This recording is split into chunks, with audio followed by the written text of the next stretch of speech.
We join the gospel narrative at the peak of Jesus' public ministry. Peter has just made his pivotal confession, identifying Jesus as the Christ, the Son of the living God.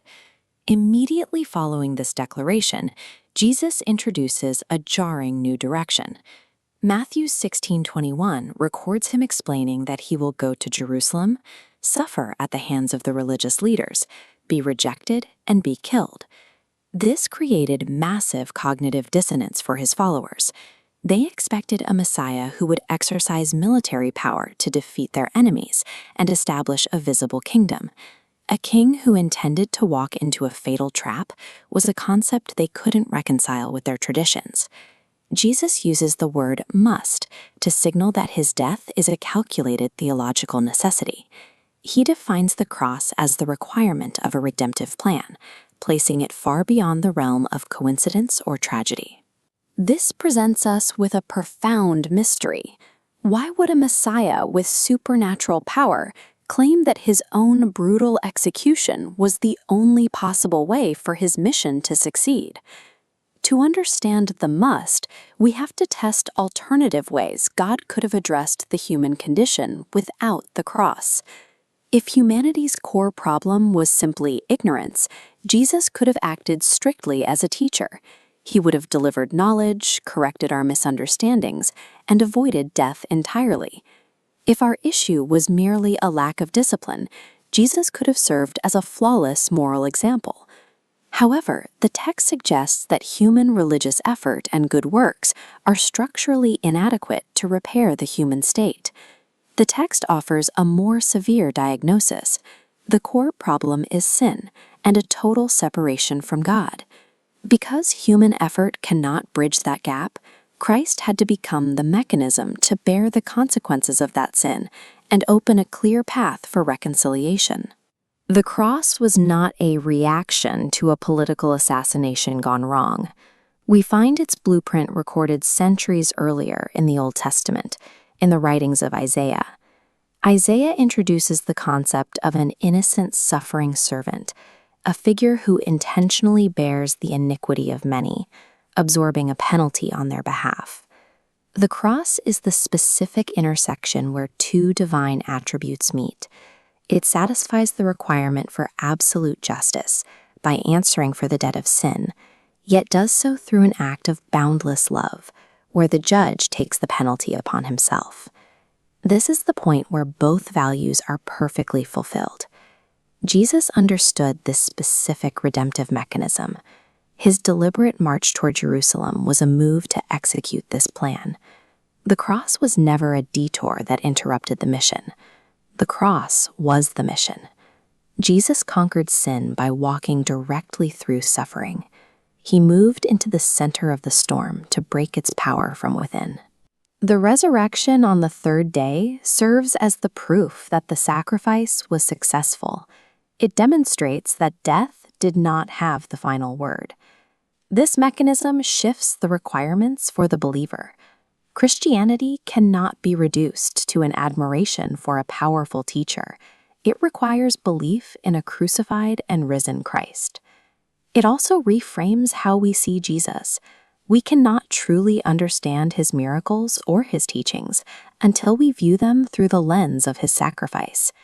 To understand the true glory of Christ, we must first understand the necessity of the cross. The road to victory passes directly through Jerusalem. We have all been there, watching someone we love go through something terrible and praying with everything we have, God, please take this away from them. Make it stop. It feels completely right to want to protect them. Yet there is a very real possibility that this exact instinct, this pure, loving desire to shield someone from pain, is actually working against God's intended plan. Thousands of years ago, Jesus gathered his disciples and laid out his future.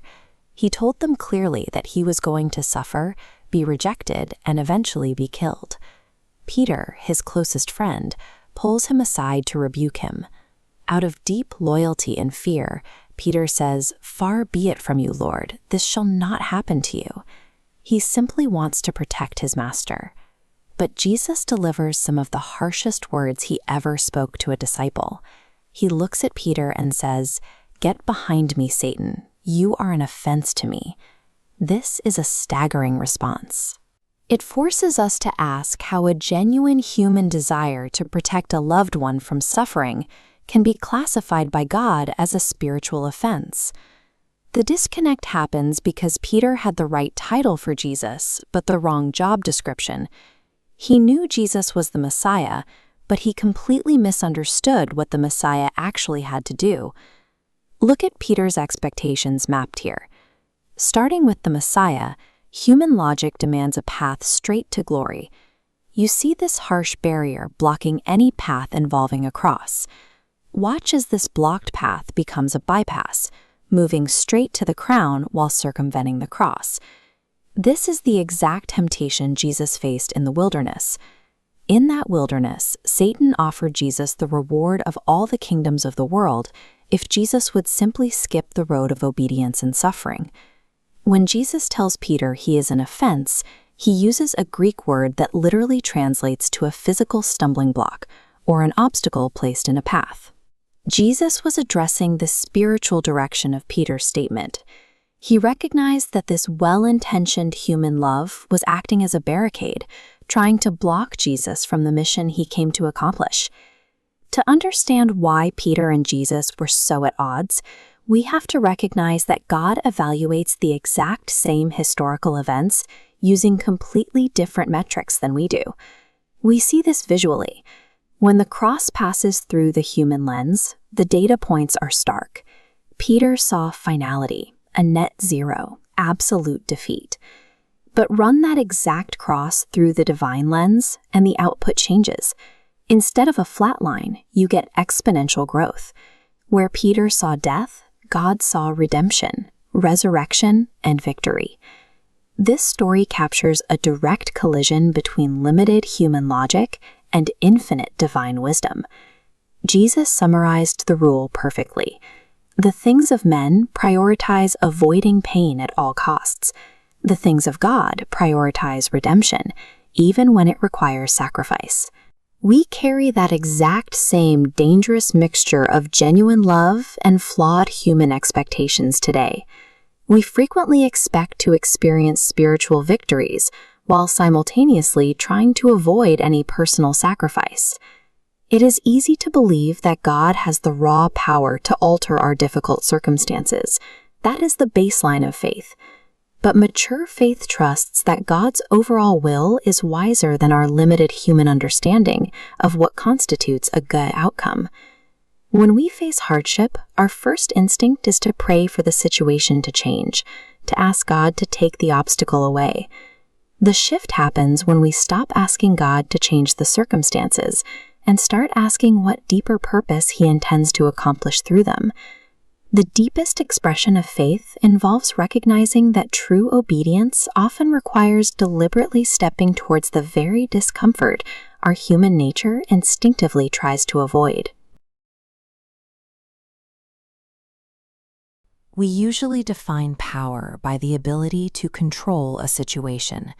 It is the strength required to crush opposition, dictate circumstances, and, above all else, avoid suffering. This makes it entirely baffling when Jesus gathers his followers and announces that he is going to be killed. Peter, acting as a rational observer, assumes that a truly divine figure would simply bypass a humiliating execution. To him, suffering looks like the absence of power.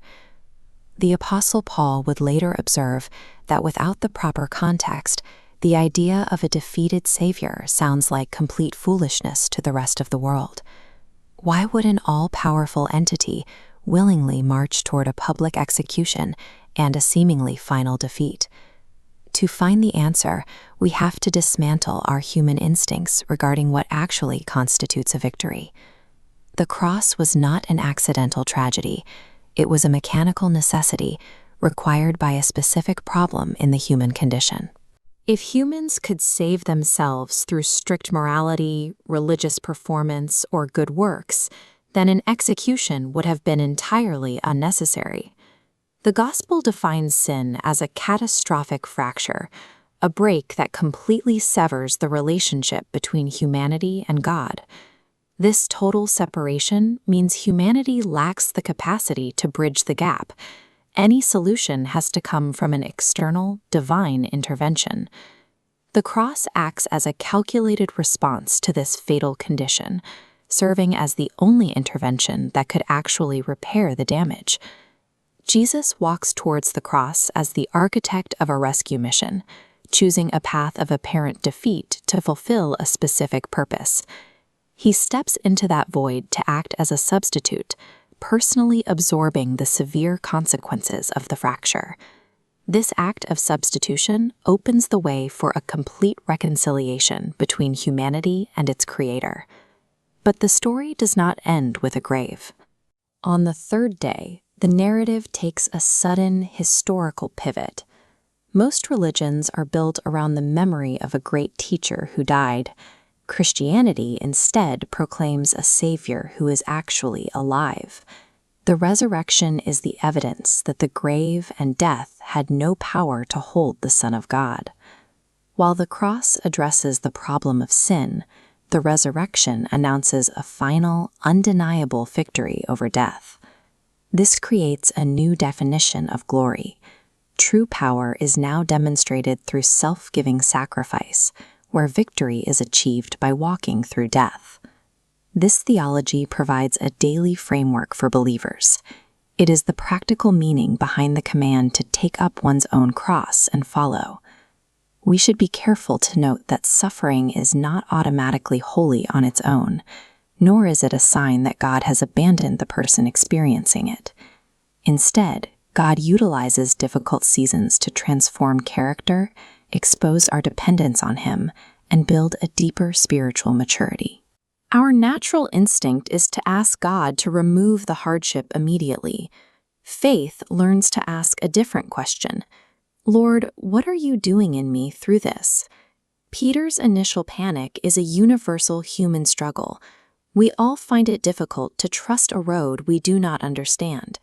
That is the paradox of Christian glory, trusting that what looks like a devastating end is the exact place God is preparing a resurrection. When a relationship ends, a career path dead ends, or a long-held plan collapses, it feels like the story has reached its final sentence.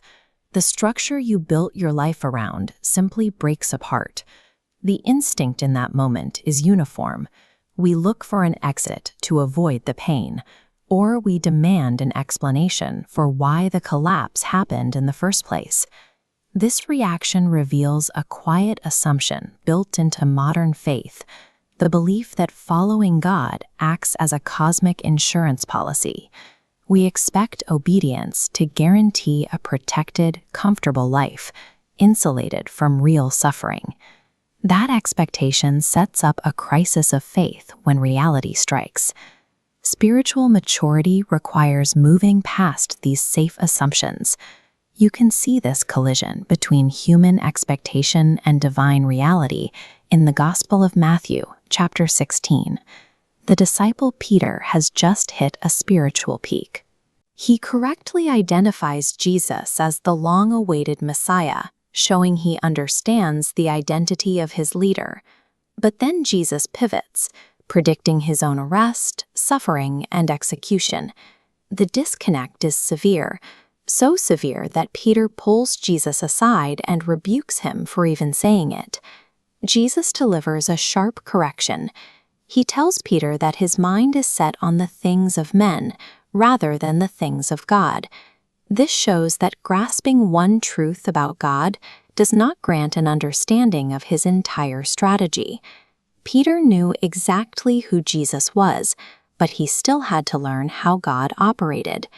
The things of men rely on specific, tangible metrics, like immediate victory, ensuring physical security, demanding public recognition, and personal comfort. In this framework, suffering is a system error, a failure that must be avoided or quickly corrected. Peter applied these same metrics to the cross. To him, an executed Messiah meant the mission had effectively been terminated. This is the blind spot of human logic.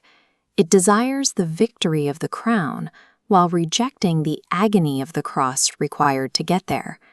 Human logic struggles to find value in suffering because its focus is restricted to the comfort of the present moment. The opposing framework, the things of God, operates on a different scale, engineering outcomes far beyond the immediate present. This illustrates the paradox of the cross. God's purposes function right inside circumstances that appear tragic. The cross became the engine of the entire redemptive plan. Peter eventually absorbed this lesson. The disciple who once argued against a suffering leader spent the rest of his life preaching a crucified and risen Christ. Divine strategy takes the exact mechanism of our greatest fear and uses it to construct the architecture of redemption. This forces a question: are we demanding God's promises while refusing to submit to his process of transformation? Following Jesus requires moving beyond a passive reception of benefits and into the work of active imitation. This means letting the leader rewrite your personal dictionary. He redefines your working understanding of success, suffering, and glory. Spiritual maturity is marked by the steady surrender of our human definitions in favor of his. Think back to that failed season or that ended relationship. In God's economy, surface appearances are deceiving. Before declaring a painful season a failure, we have to ask what is being built right now that we cannot yet see. The focus shifts away from demanding the difficult road vanish. Instead, the goal is to find grace to remain faithful while navigating the fog. The God who pulled resurrection directly out of an execution is capable of bringing hope out of our current endings.